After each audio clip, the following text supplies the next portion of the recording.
Since I came here in 2003, my department has actually been really focused on making things better for student learning, and we're constantly redoing our curriculum.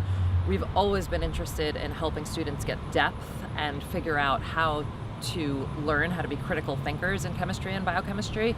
And I feel like actually last spring really helped me get better at that, because when I got rid of tests in my class and worked towards helping students make sure they were learning for themselves.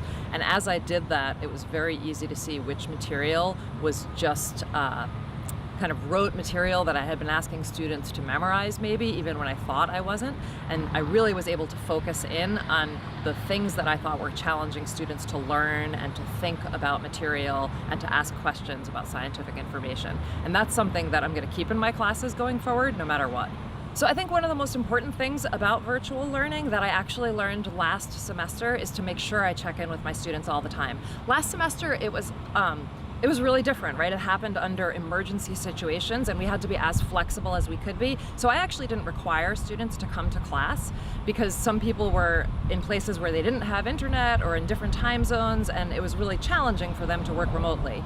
This semester, I'm having all my classes synchronously, so students can all check in with me all the time. We'll all be meeting. If a student can't come to class virtually, I'll ask them to check in with me at different times so we can make sure that they're on target and that their learning goals are being met. I think that having those opportunities to talk to my students, both in class and then separately one-on-one and advising, or just kind of study session meetings with smaller groups of students will be really important to make sure that I know where each of my students is moving through the semester.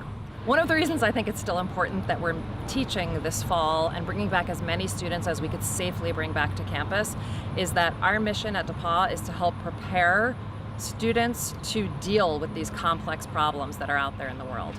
COVID-19, this pandemic that we're living through, is exactly why liberal arts colleges exist, because we need students who can bring scientific knowledge and communication skills and ethical thinking together to figure out what the best ways are to solve problems. And I actually think that's what the hundreds of people who were meeting all summer on campus to figure out the best and safest way for us to move forward as a university, that's exactly what all those people brought together.